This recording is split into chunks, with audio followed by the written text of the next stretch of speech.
bienvenidos a nuestro espacio de análisis. Hoy, nos adentramos en un título que, generó ríos de tinta y conversaciones bastante encendidas. 50 sombras de Grey. Publicado allá por 2011, este libro, surgió originalmente como fanfiction, ¿no? Una obra escrita por una admiradora, usando los personajes y el universo de Crepúsculo, y acabó, contra todo pronóstico, convirtiéndose en un fenómeno global de ventas. Incluso generó una trilogía cinematográfica. La trama, como sabemos, se centra en la intensa, compleja relación entre la joven Anastasia Steele y el enigmático millonario Christian Grey. Una relación marcada por elementos de BDSM. Precisamente. Y nuestro análisis de hoy se nutre de una crítica detallada, tanto literaria como, temática de esta obra. Y a partir de ella nos planteamos una cuestión central. ¿Es suficiente el innegable impacto cultural que tuvo 50 sombras?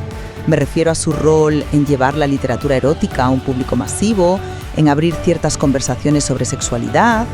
¿Es eso suficiente para compensar sus, notorias deficiencias estilísticas y sobre todo las importantes preocupaciones éticas y feministas que ha suscitado?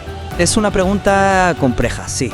Desde mi punto de vista, y reconociendo que los fallos son evidentes y numerosos, creo que su capacidad para generar debate, incluso un debate crítico, sobre la sexualidad femenina, y también su función como vehículo de escapismo para millones de personas, pues le otorgan una relevancia cultural que no podemos simplemente ignorar.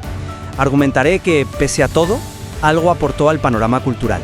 Pues yo adoptaré la postura contraria. Sostendré que los problemas de la obra son tan profundos, tanto en su ejecución literaria, que es bastante pobre, como, y esto es fundamental para mí, en su contenido ético y en la representación de las relaciones y la sexualidad, que eclipsan cualquier mérito que se le quiera atribuir basándose únicamente en su popularidad o en que generara conversación. La calidad y la responsabilidad del mensaje importan. Bien, pues entrando en materia. Mi argumento inicial se apoya en reconocer cómo ciertas características, intrínsecas de la obra, facilitaron su éxito. Su origen como fanfiction, por ejemplo, pues ya partía de una base de fans preexistente y de unas convenciones narrativas familiares para ese público, ¿no? Además, su estilo literario, que, muchos críticos han tachado de simple, repetitivo o directamente pobre, paradójicamente funcionó como un factor de accesibilidad. Hizo que la novela fuera fácil de leer, de consumir rápidamente, y eso sin duda contribuyó a su masiva difusión y a su extraordinario éxito comercial. No buscaba ser alta literatura, está claro, buscaba conectar. Y en ese sentido, es innegable su papel en llevar el género erótico, a menudo relegado a nichos específicos, al centro del mainstream. Difuminó las fronteras entre el romance convencional y el contenido sexualmente explícito para una audiencia muy, muy amplia. Entiendo perfectamente ese punto de vista sobre la accesibilidad y, el impacto en el mercado editorial. Sin embargo, creo que no podemos quedarnos solo en las cifras de ventas o en la visibilidad que adquirió el género. Hay que analizar la sustancia, ¿no? Aunque la ejecución literaria sea, seamos sinceras, manifiestamente mejorable y la representación de ciertos temas sea problemática, no es cierto que puso sobre la mesa conversaciones sobre la sexualidad femenina que antes estaban más ocultas o, limitadas a círculos académicos o especializados. Abrió una puerta, sí, aunque fuera de forma torpe, para que se hablara más abiertamente de deseo, de fantasía, de exploración sexual desde una perspectiva femenina en la cultura popular. Quizás su mayor valor reside precisamente ahí y en su capacidad de funcionar como una fantasía escapista para millones de lectoras que buscaban desconectar y explorar, aunque fuera vicariamente, ciertos tabúes. Como producto de entretenimiento, de evasión, cumplió su función para un público enorme.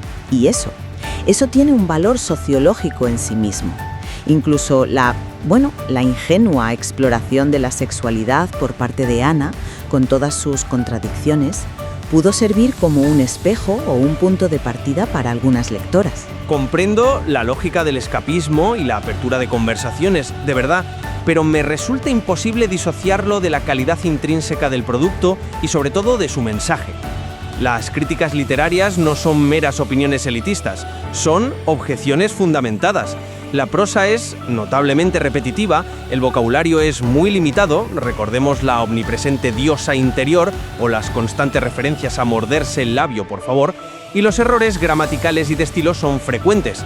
Esto ha llevado a descripciones como áspera y torpe por parte de la crítica. No se trata solo de simplicidad, sino de una escritura deficiente que dificulta la inmersión y, el disfrute estético. Y esto afecta directamente a la construcción de los personajes. ¿Te refieres a que esa pobreza estilística impide un desarrollo psicológico creíble? Exactamente. Anastasia Steele es un personaje que encarna una ingenuidad casi caricaturesca, a menudo pasiva, y cuyo mundo interior se nos presenta a través de un monólogo interno machacón y poco profundo, sinceramente. Christian Grey, por su parte, no pasa de ser un arquetipo bastante plano, el multimillonario torturado, controlador, misterioso. Se nos insinúa un pasado traumático como justificación de su comportamiento, sí, pero no hay una evolución psicológica real, ni una exploración matizada de sus motivaciones más allá de los clichés del género romántico oscuro. Su relación se siente forzada, superficial, y la trama es predecible hasta decir basta. Se sostiene casi exclusivamente en la sucesión de escenas eróticas, careciendo de un desarrollo emocional genuino o de alguna innovación narrativa destacable. Que algunos lectores la calificaran como el peor libro que he leído no es solo una hipérbole, refleja una frustración real con la falta de sustancia literaria. Veo que pones mucho énfasis en los aspectos formales y de construcción narrativa. Son importantes, desde luego, pero ¿no crees que el fenómeno en sí mismo trasciende esos aspectos? Es que los problemas van mucho más allá de lo formal. Aquí entramos en el terreno ético y feminista, y aquí es donde la obra naufraga de forma, más preocupante. Desde una perspectiva feminista, 50 sombras resulta alarmante. Lo que presenta como una historia de amor intensa y erótica es, en muchos aspectos, una romantización peligrosa del abuso psicológico y la manipulación. La dinámica de poder entre Christian y Anna es profundamente tóxica. El consentimiento, que es un pilar fundamental en cualquier relación sana y más aún en contextos BDSM, aquí se presenta de forma ambigua, a menudo coaccionado o ignorado. Christian ejerce un control casi absoluto sobre la vida de Anna, su dieta, su ropa, sus amistades, sus movimientos. Incluso intenta formalizar ese control mediante un contrato. Es una agencia muy limitada y constantemente socavada. Anna ignora una señal de alarma tras otra: el aislamiento progresivo, el stalking encubierto, los cambios de humor intimidatorios, la presión constante. Y la narrativa lo justifica todo bajo el paraguas de un amor apasionado y la idea de que ella puede salvar al hombre dañado. Esto no tiene nada que ver con el empoderamiento sexual femenino. Al contrario, perpetúa mitos muy dañinos sobre el amor romántico como posesión y control, idealiza la sumisión femenina como vía para obtener afecto y refuerza estereotipos patriarcales profundamente arraigados. Y si hablamos específicamente de la representación del BDSM, la situación es aún peor. Lo que se muestra en el libro tiene muy poco que ver con las prácticas consensuadas, seguras y comunicativas que caracterizan a la comunidad BDSM real. Se ignoran conceptos básicos como la negociación exhaustiva de límites, el uso de palabras de seguridad, de forma respetada, el cuidado posterior, el aftercare. En lugar de eso, se presenta una versión distorsionada y centrada en el poder y el trauma de Christian, normalizando dinámicas potencialmente peligrosas sin ofrecer ningún tipo de contexto educativo ni responsable. Entiendo la gravedad de estas críticas, y la verdad es que son difíciles de rebatir. Vayamos entonces al núcleo de nuestra discrepancia. El primer punto clave sería este contraste, entre el impacto cultural y la calidad intrínseca, tanto literaria como ética. Yo mantengo que el impacto de 50 sombras fue real y medible. Puso la erótica en las listas de los más vendidos durante meses, generó innumerables artículos, debates televisivos, parodias. Se convirtió en un fenómeno cultural innegable, que abriera conversaciones sobre sexualidad, deseo femenino, incluso sobre los límites y el consentimiento, aunque fuera, sí, a raíz de sus propios fallos. Es un hecho. Le guste o no a la crítica, ocupa un lugar en la cultura popular reciente. Y como apuntabas antes, su formato accesible, casi de consumo fácil, fue precisamente lo que permitió esta penetración masiva. Permíteme discrepar en la valoración de ese impacto. Que algo sea masivamente popular no lo convierte automáticamente en valioso o positivo. El impacto cultural no puede ser un escudo para justificar una calidad ínfima y, lo que es más grave, un mensaje problemático. Hablamos de una obra con una prosa deficiente, personajes esquemáticos, una trama casi inexistente más allá de la relación sexual. Pero la cuestión fundamental es, ¿Qué valor tiene abrir una conversación si el punto de partida es tan erróneo y potencialmente dañino? Si la conversación sobre BDSM se inicia con una representación que lo desfigura y lo asocia a dinámicas abusivas, no estamos haciendo un flaco favor a la comprensión de estas prácticas. Si la conversación sobre relaciones se basa en un modelo que normaliza el control coercitivo, ¿es eso un avance? La popularidad no equivale a calidad ni a responsabilidad. Usar el impacto como única medida de valor me parece una falacia peligrosa, especialmente cuando tratamos temas tan sensibles como estos. No estoy diciendo que el impacto fuera intrínsecamente positivo en todos sus aspectos, claro que no, pero sí que fue significativo y provocó reacciones.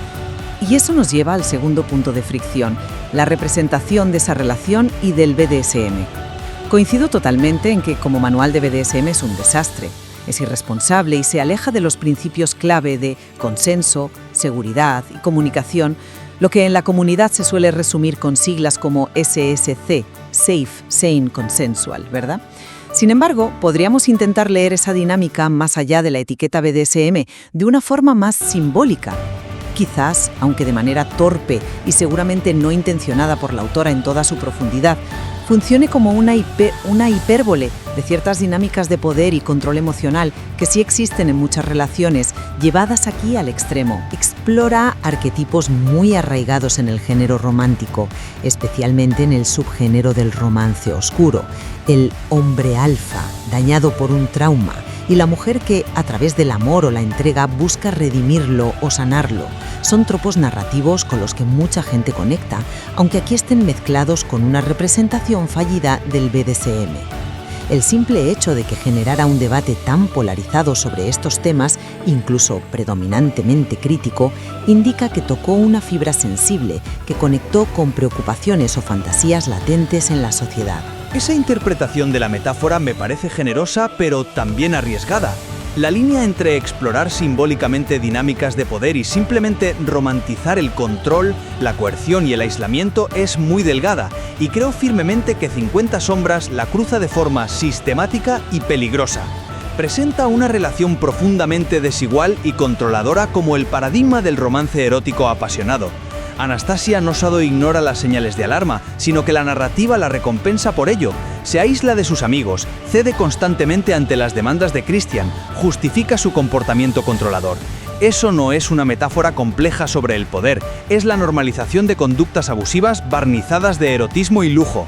Y esto tiene consecuencias reales, sobre todo si pensamos en lectoras y lectores más jóvenes o con menos experiencia en relaciones, que pueden internalizar ese modelo como deseable o normal sin tener las herramientas críticas para identificar la toxicidad o sin conocer alternativas de relaciones más sanas y equitativas, o lo que implica realmente el BDSM, consensuado, vamos. Es un riesgo innegable, ¿sí? Y conecta directamente con nuestro tercer punto de análisis, en la perspectiva feminista. Has sido muy contundente en tu crítica inicial, y con razón en muchos puntos. Que, sinceramente, desde una óptica feminista que valore la autonomía, la igualdad y el consentimiento genuino, la obra es difícilmente defendible. Perpetúa mitos del amor romántico que el feminismo lleva décadas intentando desmontar. La idea de que los celos y la posesión son pruebas de amor, que el amor verdadero implica sacrificio personal hasta el punto de anularse, la idealización de la sumisión femenina como algo inherentemente atractivo necesario para mantener el interés del hombre poderoso. La protagonista, Anna, a pesar de algunos tímidos intentos de rebeldía, es fundamentalmente pasiva en muchos aspectos clave de la relación. Su agencia está constantemente cuestionada y limitada, no solo por la presión psicológica de Christian, sino de forma explícita por ese infame contrato que intenta imponerle. Yo no veo empoderamiento femenino por ningún lado, lo que veo es un refuerzo de estereotipos de género muy tradicionales y francamente perjudiciales. Entiendo y comparto gran parte de esa crítica feminista. Es sólida y necesaria, no cabe duda. Sin embargo, intentando buscar algún matiz, quizás podríamos considerar lo siguiente. La propia existencia del conflicto interno de Anna, esa diosa interior que mencionabas antes con Sorna, y que sí, es un recurso literario bastante pobre, y su constante debate entre la atracción física arrolladora hacia Christian y sus propias dudas, miedos y reparos. Aunque esté plasmado con una calidad literaria muy discutible, ¿no podría interpretarse como un reflejo, aunque sea simplista, de la confusión y la ambivalencia que muchas mujeres pueden sentir al navegar relaciones complejas, donde el deseo se mezcla con dinámicas de poder desiguales? El hecho de que esta exploración, por muy básica o torpemente ejecutada que estuviera, resonara con una audiencia femenina tan masiva, sugiere que, de alguna manera, conectó con algo real, quizás con esa dificultad para conciliar el deseo propio con las expectativas sociales o las complejidades de las relaciones heterosexuales tradicionales.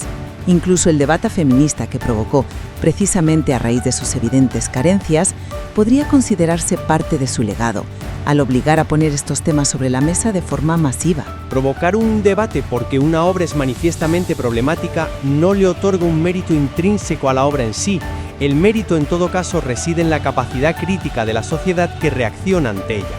Podríamos decir lo mismo de cualquier panfleto misógino que genere indignación, no. No, el valor debe buscarse en la obra misma, y eso nos devuelve al último punto, su valor como literatura. Y aquí mi postura es firme, carece de mérito literario relevante. El estilo es pobre y repetitivo, los personajes son unidimensionales, meras caricaturas sin profundidad psicológica, y la trama es predecible y se limita a encadenar encuentros sexuales. Si la comparamos con otras obras literarias que han explorado temas similares, la dinámica de poder en las relaciones, la sumisión, el BDSM, la sexualidad femenina, con mayor ambición, sutileza y calidad artística, la crítica suele mencionar ejemplos que van desde clásicos como Historia de O o autoras contemporáneas del género erótico o romántico que sí ofrecen complejidad y buena escritura. Bueno, 50 sombras queda en muy mal lugar. Es en esencia un producto de entretenimiento efímero, de consumo rápido, sin la sustancia o la calidad necesarias para perdurar como una obra literaria significativa. Acepto las limitaciones literarias evidentes, por supuesto. No voy a defender su calidad estilística o narrativa frente a obras de mayor calado. Sin embargo, creo que juzgarla únicamente con los criterios de la alta literatura o compararla constantemente con obras que tienen otras ambiciones es en cierto modo perder de vista su función principal y la clave de su éxito. 50 sombras no pretendía ser James Joyce ni Simone de Beauvoir, seamos realistas. Cumplió una función muy concreta para un público masivo, ofrecer una fantasía escapista potente. Su valor no reside en la innovación formal, ni en la profundidad psicológica, ni en la belleza del lenguaje.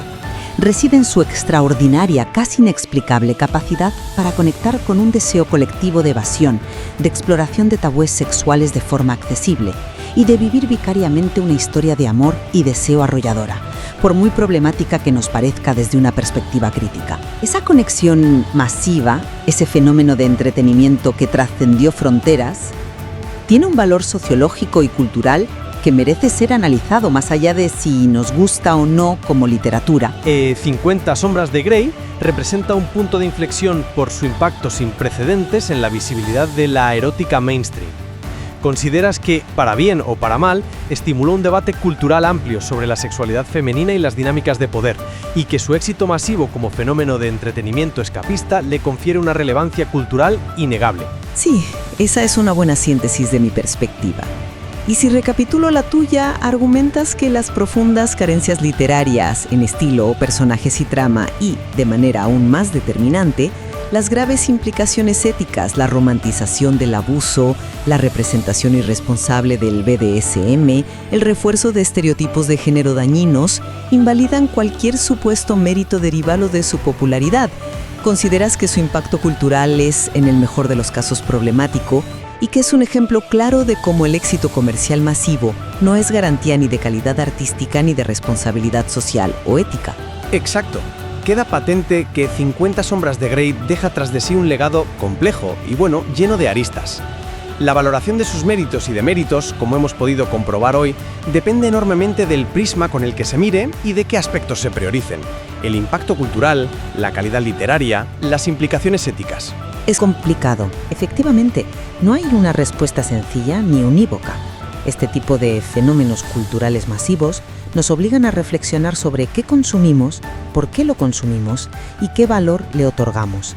Analizar obras como esta desde perspectivas diversas, poniendo sobre la mesa tanto su capacidad de conectar con el público como sus posibles efectos negativos o su calidad intrínseca, es fundamental para entender mejor nuestra cultura popular. El material crítico original que ha servido de base a nuestra conversación ofrece sin duda muchos más detalles y argumentos para que cada cual pueda seguir explorando y formando su propia opinión informada.